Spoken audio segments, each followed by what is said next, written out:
If you want your ClickUp tasks to instantly sync with your team conversations in Slack, then this video is your new productivity booster.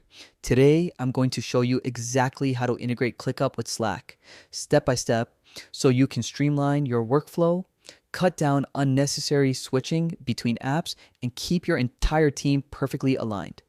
And the best part, you can get this done in under 5 minutes. Let's jump right in. First, open your browser and head over to the ClickUp homepage. Log in using your registered email and password. Once you're inside your workspace, you're ready for the integration setup. Next, navigate to the Docs home area. This is your central hub for workspace documents, tools, and of course, all the integration options available inside ClickUp. It's the perfect place to access everything you need without digging through endless menus. Now, look toward the top right corner and click on your profile picture. From here, select Settings. This is where you can customize your ClickUp experience.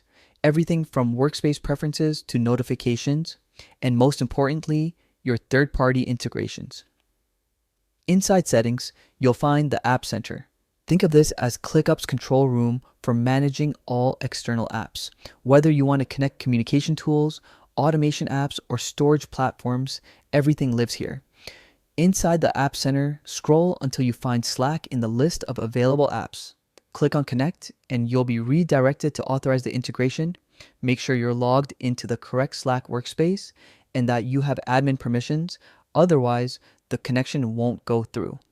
Approve the permissions, and just like that, ClickUp and Slack are officially linked once connected. You'll be able to send ClickUp updates directly to Slack channels, create tasks from Slack messages, and keep your whole team synchronized without doing any extra work. And that's it. Your ClickUp and Slack integration is ready to go. If this full guide helped you simplify your workflow, make sure to hit that like button and subscribe for more easy step-by-step tutorials. Thanks for watching, and I'll see you in the next video.